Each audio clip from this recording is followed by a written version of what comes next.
Hi, I'm Stephanie with St. Louis P.T. Concierge and Wellness.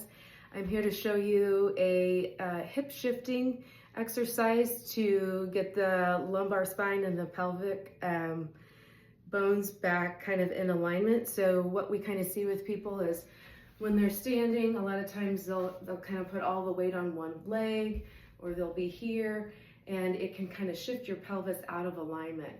The other things we see with this is if a preferred posture. So if you're sitting, say you're in a desk chair all day and you're crossing your legs, and that can shift your hips off. So a couple things to remember, this is a good exercise to kind of correct that shift, but we also need to modify our daily activities.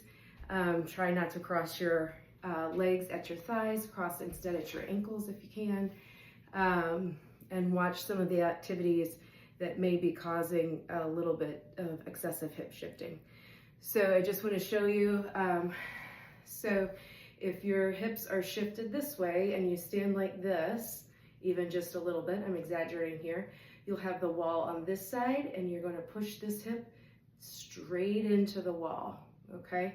And so if I was to come over the wall here, I would stand about 10 inches to a foot away from the wall, feet together, my hands on the wall forward, and then push this right pelvis hip straight into the wall.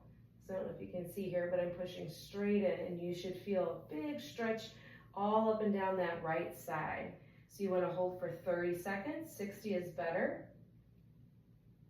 So we're pretend I'll hold for 30, we'll come back out. We're going to repeat that 3 to 5 times. So straight in and straight out. One thing that we notice here sometimes is a compensation, so your body will try to stay in the position it wants to be in instead of stretch. And what we can see a lot is people will kind of rotate one way. They'll either go forwards or they'll go backwards in order to push into the wall. So one way to monitor that is hands on hips, like this, and then sometimes that'll give you a little bit of feedback whether you're rotating or not. So just straight into the wall. Thank you so much.